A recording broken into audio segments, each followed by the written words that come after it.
Fine. So yesterday I had stopped with a brief introduction on interfaces, and it was a little confusing for everyone. I shouldn't have done that. Anyways, I'll start it again. Look, what is an interface? Interface is something which will help you to know what the system does. Fine. For example, the keyboard of your PC. The keyboard of your PC provides you with a very good interface with the buttons and all. You click on those buttons and something happens on your screen. How is it happening internally? You don't know. Okay, similarly in Java, interfaces are there. For example, I'll create a new project over here known as day2. Fine. And in this project, I'm going to put a new interface. Okay, I'll create a new interface, right? And probably I will call my interface as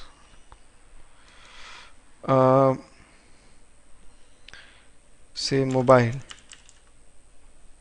Okay, right? Or simple phone. Fine, I'll name my interface phone. So you get a file like this created, public interface phone. Now what does the interface do? Interface has got function declarations only. For example, public void call. With a mobile phone you can make a call, or public void text. You can send a text message with mobile phone. So similarly, there can be other functions in this interface. You will not have the body of any function, no declaration, nothing. If a layman looks at the interface, he will come to know that what phone is offering. Phone is offering how to call and probably how to send a text message. Okay, now I can create a new class. This new class can be, say, Nexus. Now Nexus is a mobile phone, right? So what we do in Java is that we write Nexus implements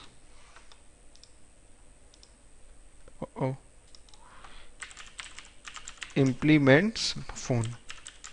So a class, a concrete class, always implements an interface in Java.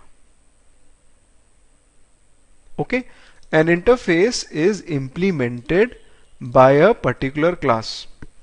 Now I get an error below this line Nexus. Okay, well, why? Because look, if a class is implementing an interface, it is mandatory for the class to implement all the functions in that interface. Okay, it is mandatory. If I move my mouse, I can select add unimplemented methods, and you see that call and text are two unimplemented methods, are the two methods. Okay, so basically what I mean to say, if a class is implementing an interface, it is mandatory for the class to implement both all the functions in the interface. I have got two functions, call and text, in this phone interface. Okay, so you need to implement both these functions. So you will get an error over here. Move your mouse over the error, select add unimplemented methods, and you can add them. You can remove this @override. This actually means, this is just like a tag. It's technically known as an annotation. It means that this function is coming from the interface. Okay, and probably in this function you can write Nexus calling and phone calling.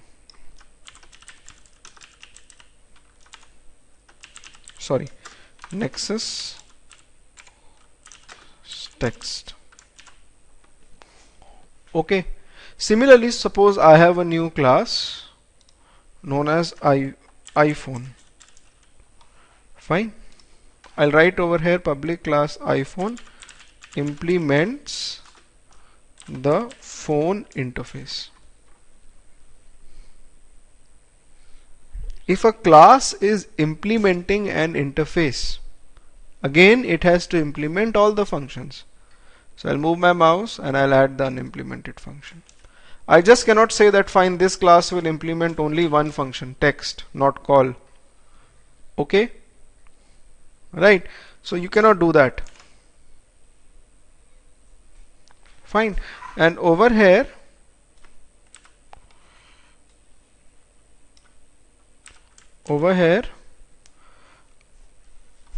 you need to write system.out.println iPhone calling and system.out.println iPhone text. Okay, right. And now the next thing, why do we do this? What did I achieve by making this kind of thing? Look, an interface, this was my phone interface. Okay, right, and these were the two classes, iPhone and Nexus.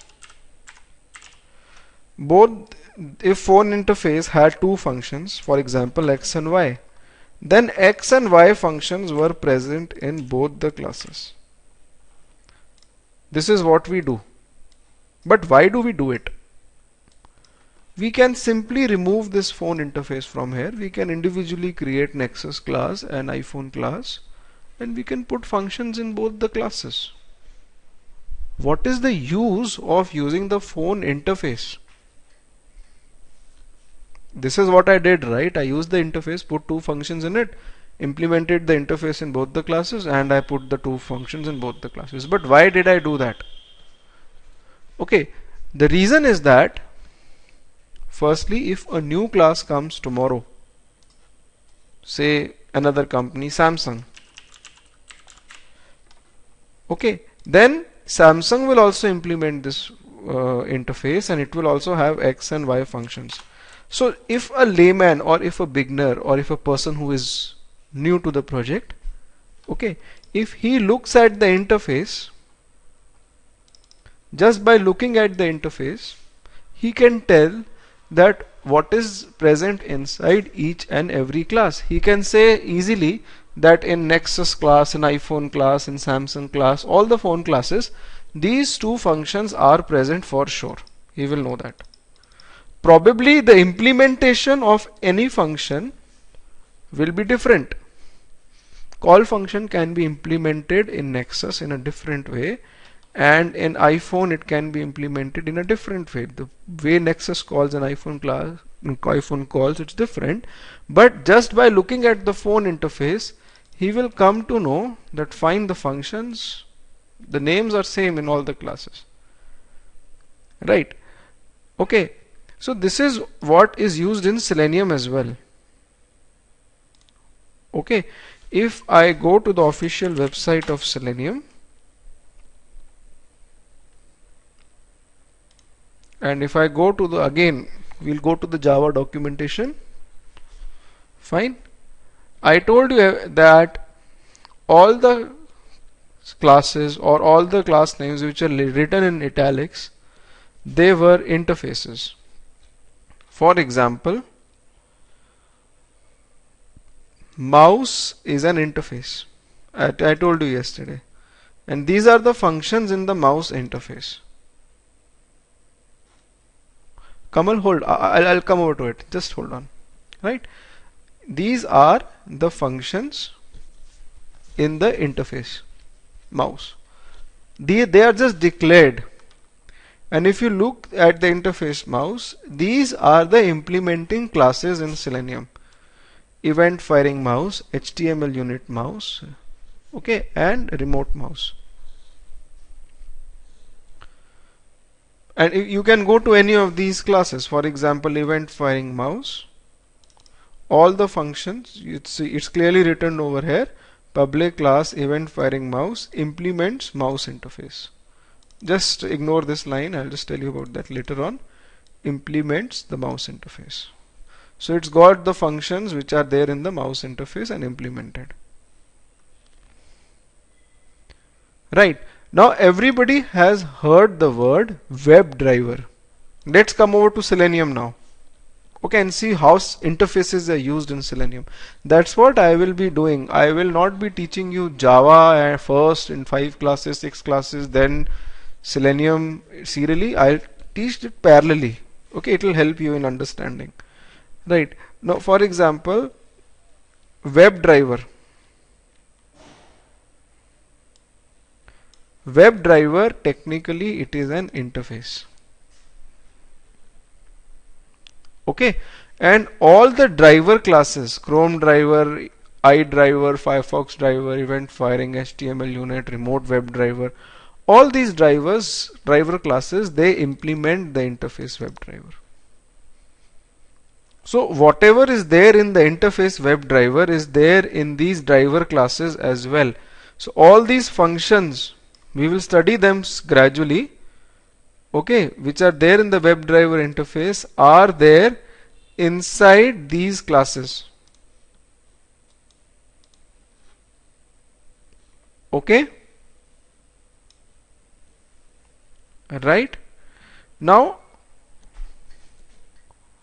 hold on, if I go to yesterday's project, okay, or hold on, let me add the jar files of Selenium in today's project. Hold on.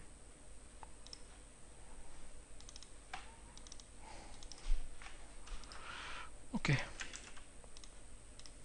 right, and over here I will copy Selenium basics.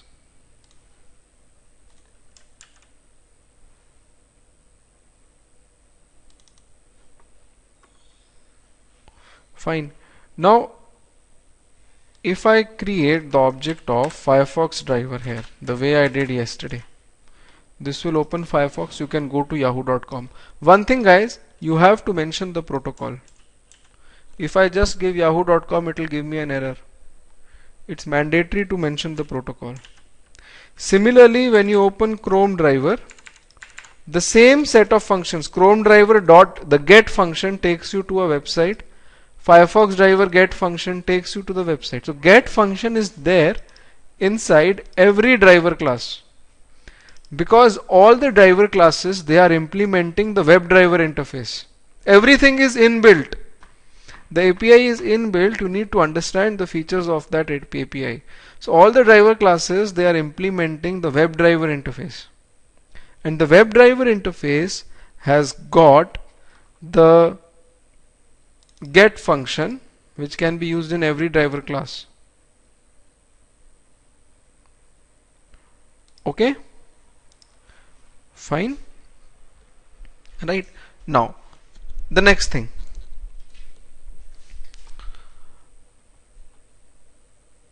if I write over here Firefox driver dot quit, this will close the browser. Now quit is very important. Okay, quit. What happens if I don't quit my driver?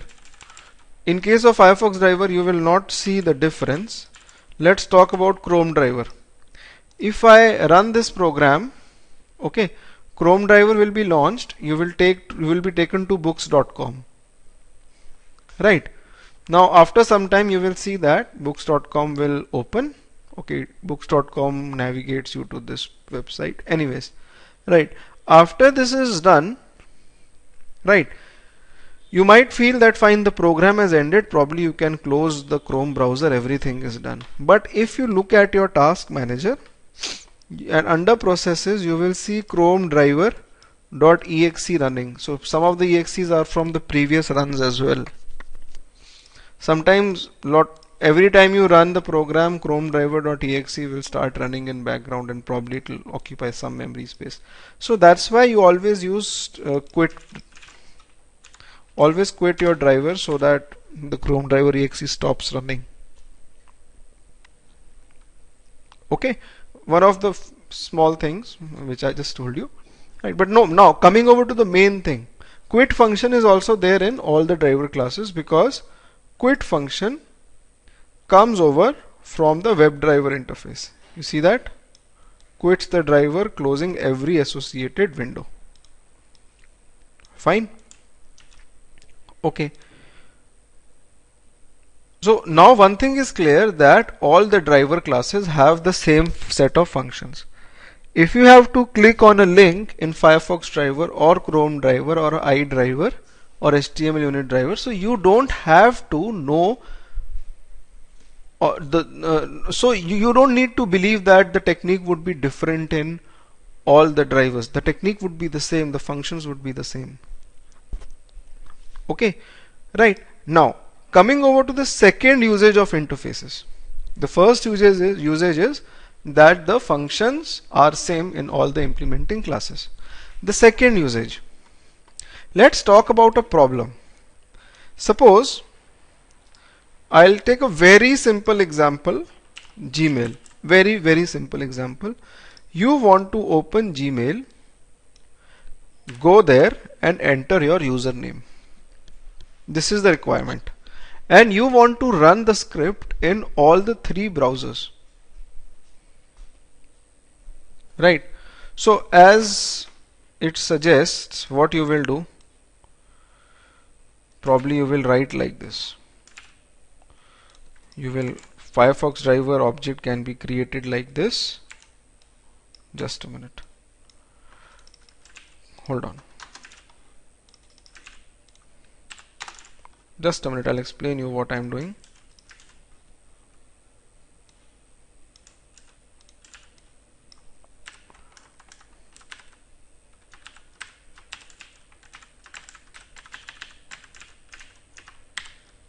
Right.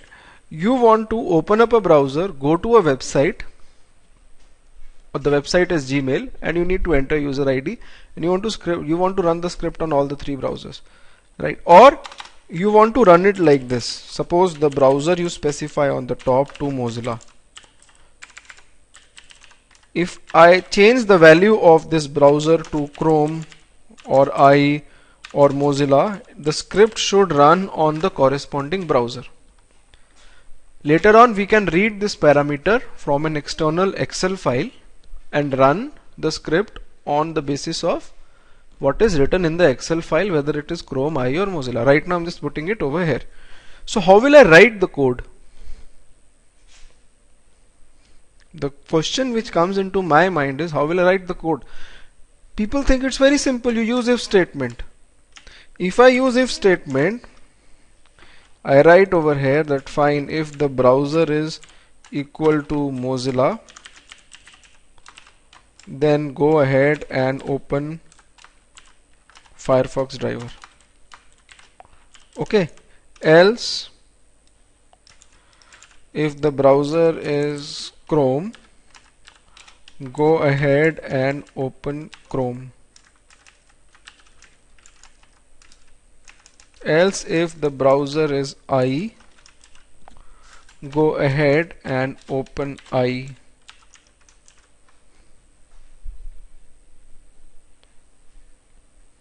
Right? Okay. So you write over here, if the browser is Mozilla, then open Firefox driver. If the browser is Chrome, open Chrome driver. But how do I go to Gmail? Should I write over here Firefox driver dot go to http gmail.com, which doesn't actually make sense?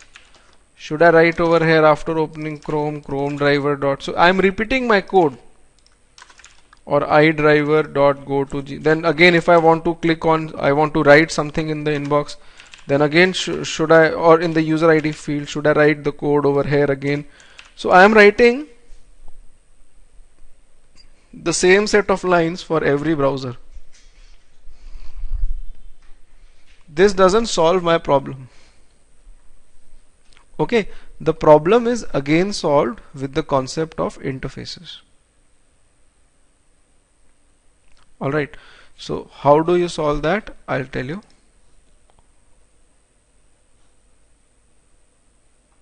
let's go to the interface, or hold on, let's make a new class known as, say, test phone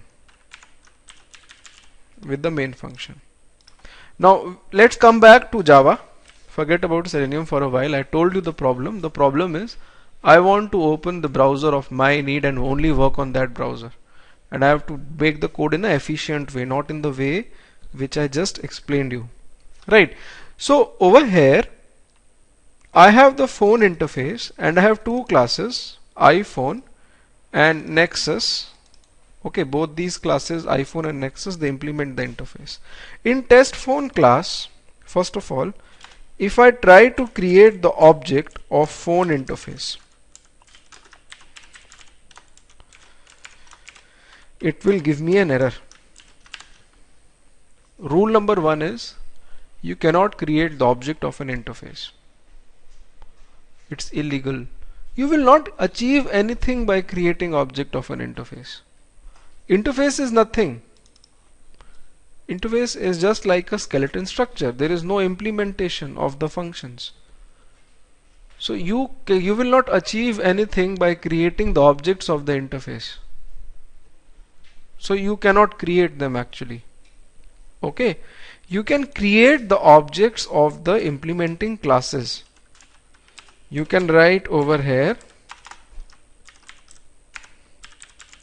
iPhone I equals to new iPhone. Okay, right, and you can call the functions dot call dot text and nexus n equals to new nexus. Okay, nexus dot call nexus dot text. This is very simple. Just like I created the objects of Chrome driver and Firefox driver, out here I created the objects of both the classes and I am calling the functions. So when I run, the corresponding functions of the classes, they get called.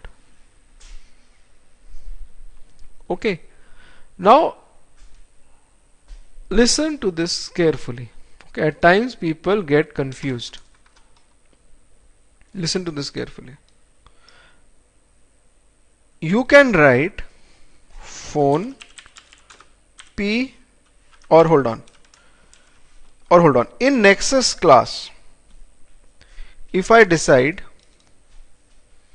that fine, there will be a function which is a proprietary function of Nexus phone. It's only there in Nexus, it's not there in iPhone. It's not there in the phone interface. It's something which, a feature which uniquely Nexus offers you.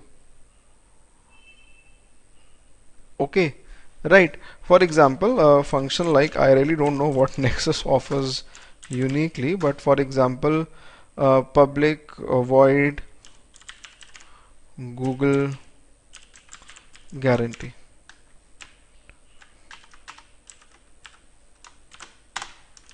Okay, or Google features. These are the features specially given to Nexus holders, not to iPhone holders, right? So this is a proprietary function for iPhone. Okay, so I obviously, when I create the object of Nexus class, I can call this function, right? It's not there with iPhone. Okay, now if I create the object of Nexus like this, phone p equals to new Nexus. Now I can create the object in Java like this as well. The reference over here, p is the reference. Remember yesterday in the class I told you what a reference is. A reference is something which points towards the object. The reference over here is of the phone interface, P.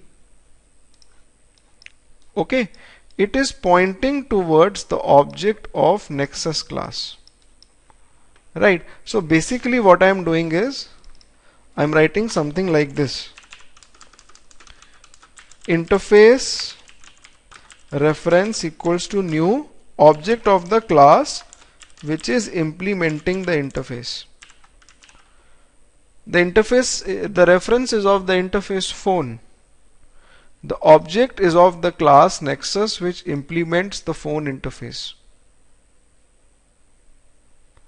What is the difference between this and this? Line number 12 and line number 18.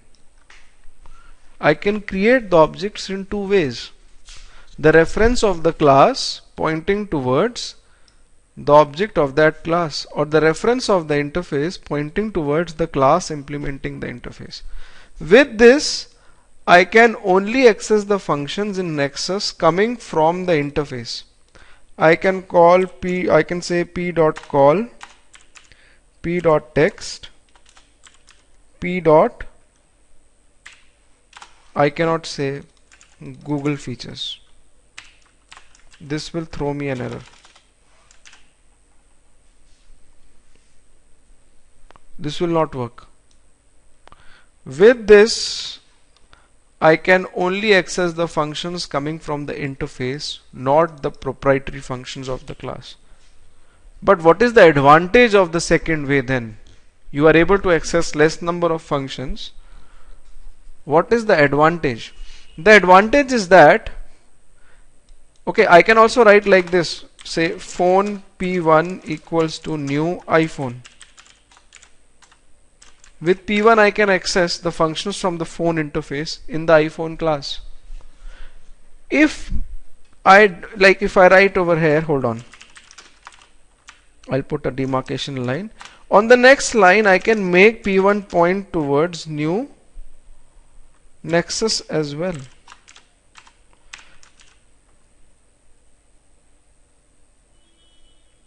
Okay, P1 can point towards iPhone, P1 can point towards Nexus. It is completely your choice.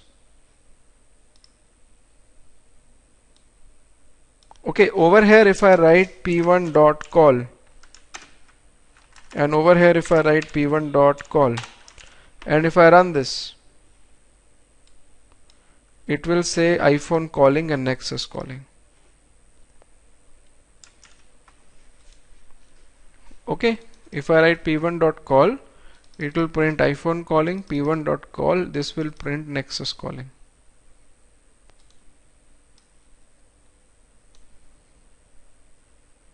The same p1 can be made to point towards any class, any object.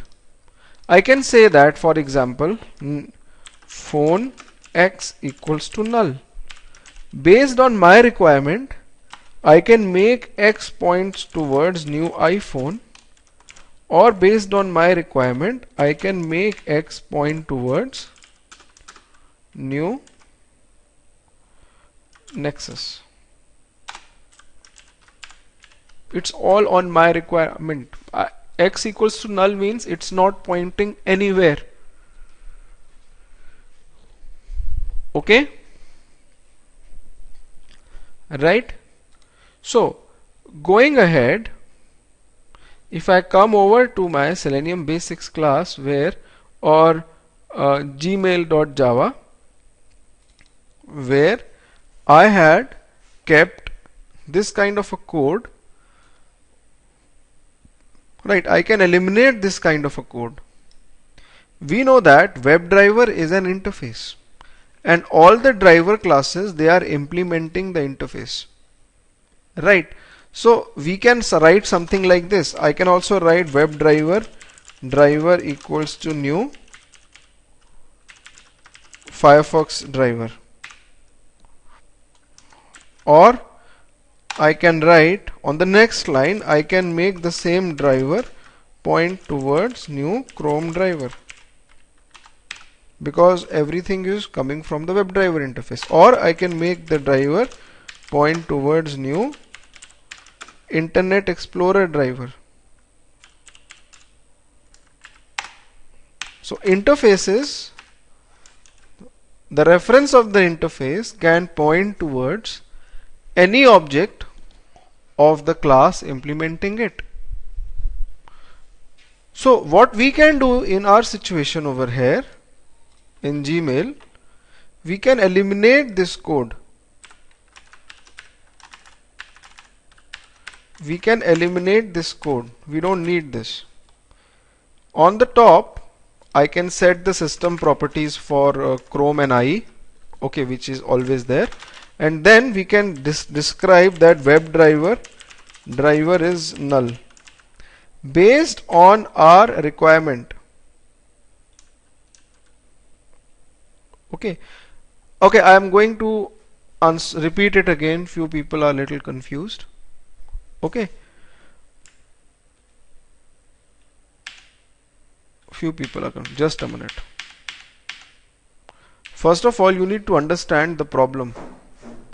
The problem is, if I'm creating objects of Firefox driver, Chrome driver and Internet Explorer driver individually, it doesn't help me. Will I write the complete code for Firefox in this if statement? Okay, probably I'll have to say login and mail someone. So I will write the code to login and mail separately for every browser like this. No, I don't want to do that. Right?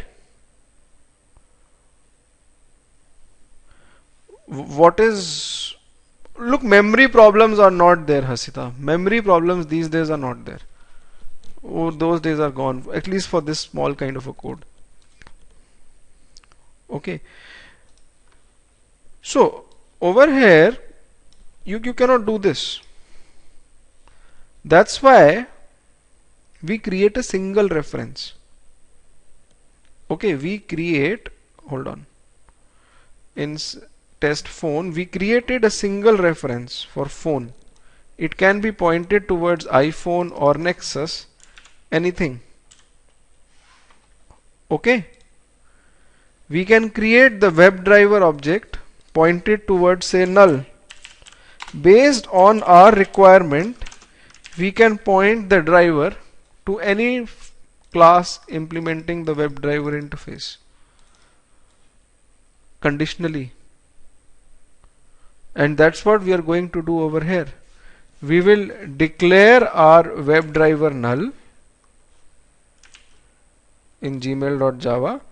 We'll declare our, in the beginning we'll declare WebDriver to null. Then based on our requirement, we will make driver point towards new Firefox driver. Okay, so if I write over here, hold on, driver.get, I'll write over here, just be with me.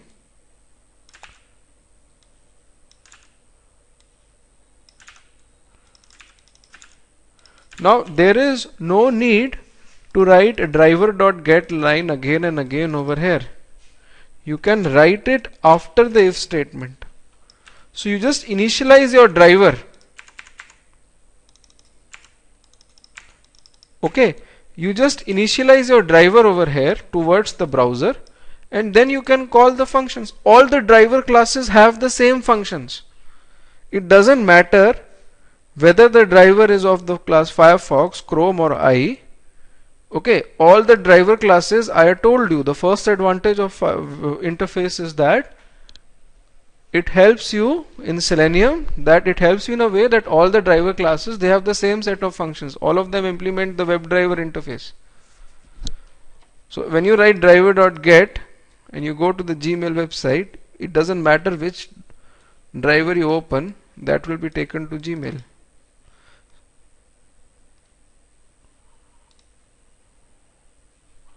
Yeah, it doesn't change according to the browser. Yeah. So if you run it, and you will see that this time Mozilla will open, it will go to Gmail.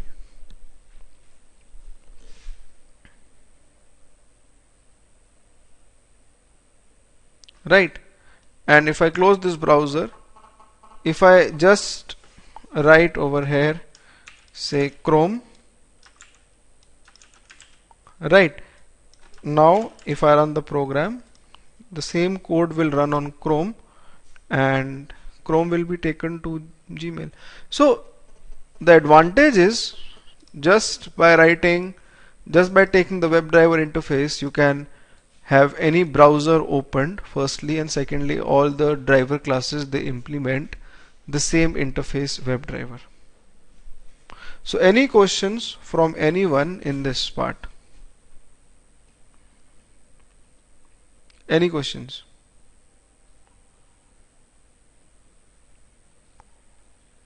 Yeah.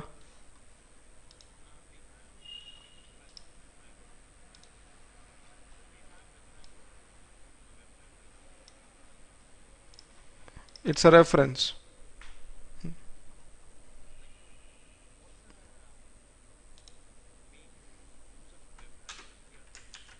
WebDriver is the interface. What is the main use of writing phone x equals to null? Phone is the interface whose reference is not pointing anything. So x can point towards iPhone or Nexus. Right. Similarly over here, WebDriver driver is null and driver can point towards anything. Okay. Now based on your requirement. Yes, that's the use on interface. Okay. Now comes the next part. Once you have successfully opened the desired browser of your choice, suppose you want to run and execute this script, and probably you have to say write your email ID in text field. Okay, right. You can print the title of the browser. The function is driver.getTitle. This is the one. Get title function, again it comes up from the WebDriver interface. Okay, so for every browser the title will be printed. Now you have to identify the objects. Now you start with the concept of identification of objects. Look, whatever I have taught you in Java right now, concept of objects, concept of static, non-static, concept of interfaces, this will be required in Selenium a lot. Apart from that, you need to learn collections API, you need to learn file reading, you need to learn packages and all, which we will study. But if you are able to understand this much, you can at least go ahead with Selenium. You can start working on Selenium. Okay. Right. Now, how do you identify the objects? Selenium works on the page source. Okay. If I right click, you see the page source. Selenium works on the page source of the page. In a web page, there are tags and attributes. Okay, what do you mean by tags and attributes? Look, everything which starts with the conical bracket is known as a tag. First, you need to understand how HTML is made. Fine. For example, this is a div tag. Under this div tag, under this div tag there is another div tag. Then under this there is another div tag. Then this button. Then there are 4 span tags. This span tag, it opens over here, it closes over here. The slash line over here, this line, it means the tag is closing. So all the 4 span tags, they open and close over here. Then the button tag which got opened over here, it gets closed over here. Okay, this division tag which had opened over here, it gets closed over here. So this is the span of this division. Okay, this division holds everything. It holds buttons and it holds few more divisions. So this is how HTML works. There are tags and there are tags under tags as well. Okay, it's like an XML. HTML is XML file. Alright. Now every tag can have 0 or many attributes. For example, this div tag has two attributes, class and role. This div tag has got one attribute, class. Okay, there can be a tag with no attribute at all. For example, let me check out if they have something. They don't have anything. Every tag over here has attributes. Okay, for example, this is an input tag which has got many attributes. Okay, so with the help of these tag names and the attributes, we identify the objects. This is the golden rule. Okay, Selenium will only work on page source, and page source remains same across all the browsers, and that is the reason Selenium supports all the browsers. Okay, right, because it goes into the page source and works on the page source. Right, fine. Now how do you identify the objects? What techniques do you use? Okay, this is known as, the concept is known as locator strategies. What are the various locator strategies used? If you go into the Selenium documentation, right, there is a class, hold on,